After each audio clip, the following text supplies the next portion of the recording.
आज हम जानेंगे जैन आगम शास्त्र समवायांग सूत्र के आधार पर उत्तर पुराण में वर्णित वासुदेव के पूर्व जन्म और उनके निदान के कारणों के बारे में। तो सबसे पहले जानते हैं विश्वनंदी, जो कि बाद में त्रिपृष्ठ वासुदेव बने, यानी त्रिपृष्ठ वासुदेव का पूर्व जन्म विश्वनंदी के रूप में हुआ था।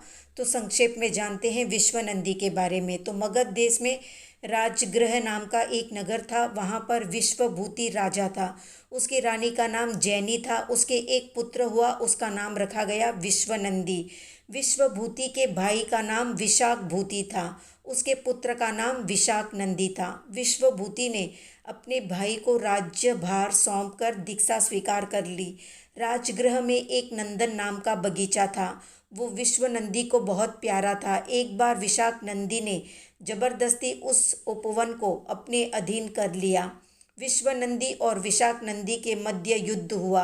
विशाखनंदी हार कर भाग गया। विश्वनंदी का मन वैराग्य से भर गया और वो अपने चाचा विशाखभूति के साथ आचार्य संभूत के पास दीक्षित हो गया। एक दिन वो मथुरा में आया। वहाँ पर एक छोटे से गाय के बछड़े ने गुस्से में आकर उसे धक्का दे दिया, तो वो भूमि पर गिर पड़ा।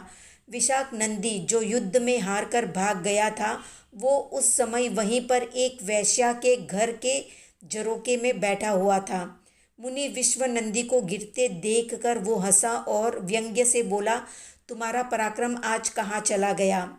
ये शब्द मुनि को तीर की भांति चुभे और उन्होंने तत्काल निदान किया और मरकर महाशुक्र स्वर्ग में देव के रूप में उत्पन्न हुए। वहाँ से निकलकर पोतनपुर नगर के राजा प्रजापति की रानी मृगावती के गर्भ से पुत्र रूप में उत्पन्न हुए और उनका नाम रखा गया त्रिपृष्ठ। अब जानते हैं दूसरे वासुदेव द्विपृष्ठ का पूर्व जन्म, जिसमें वे सुसेन थे। तो कनकपुर के राजा सुसेन के पास गुण मंजरी नाम की एक नर्तकी थी। वो अत्यंत रूपवती और कलाकुशल थी। एक बार मलय देश के राजा विंध्य शक्ति ने उस नर्तकी की मांग की। सुसेन ने देने से इनकार कर दिया तो विंध्य शक्ति क्रोध में आकर कनकपुर आ पहुंचा और उसने युद्ध प्रारंभ कर दिया। सुसेन युद्ध में पराजित हो गया।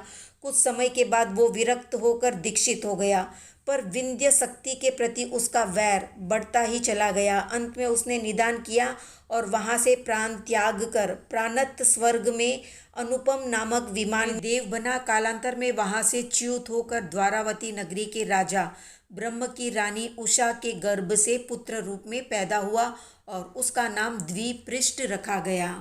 अब जानते हैं तीसरे वासुदेव का पूर्व जन्म, जिसमें वो सुकेतु था।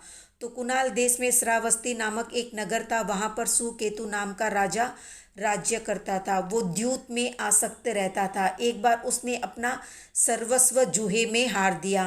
शोक से व्याकुल होकर वो सुदर्शनाचार्य के पास पहुंचा और जैन दीक्षा ग्रहण कर ली। दीर्घ काल तक कठोर तपस्या करते हुए उसने अंत में निदान किया कि इस तप के द्वारा मेरे कला, गुण, चातुर्य और मुझमें बल प्रकट हो। अब जानते हैं चौथे वासुदेव पुरुषोत्तम, जिनका पूर्व जन्म में नाम था वसुसेन। तो जानते हैं उनका पूर्व जन्म। पोतनपुर नगर के राजा वसुसेन की रानी का नाम नंदा था, जो कि बहुत ही रूपवती थी। मलय देश के राजा चंड शासन ने उसका अपहरण कर लिया। दुखी होकर राजा वसुसेन श्रेय नामक गंधर्व के पास दीक्षित हो गया। घोर तपस्या करके ये निदान किया कि इस तपस्या का कुछ फल है तो मैं ऐसा राजा बनूं जिसका कोई अतिक्रमण न कर सके।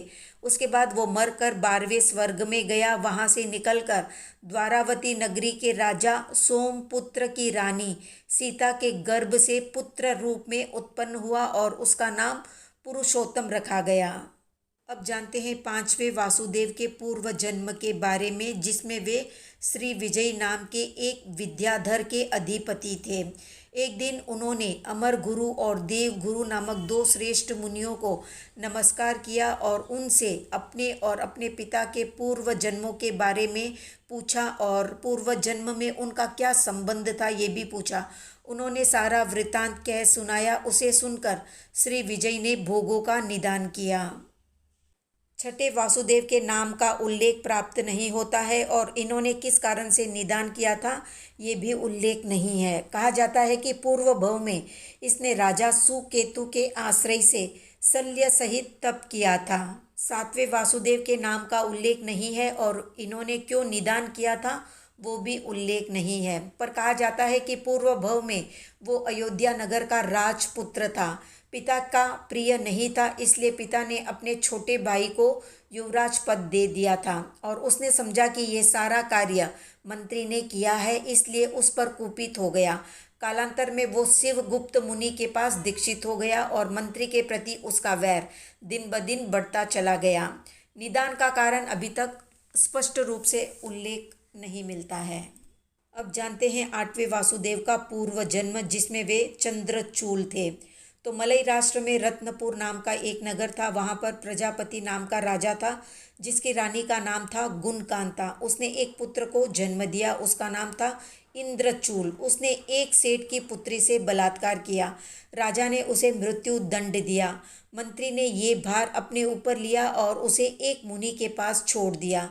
उसने दीक्षा ले ली। एक बार वो खड़गपुर नगर के बाहर आतापना में स्थित था। उस समय वासुदेव पुरुषोत्तम दिग्विजय करके नगर में आ रहे थे। उनकी रिद्धि को देखकर उसने निदान किया था।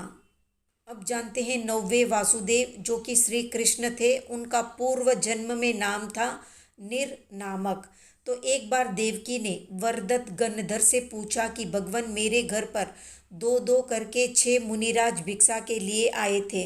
उनको देखकर मेरे मन में कुटुंबियों जैसा स्नेह उत्पन्न हुआ था।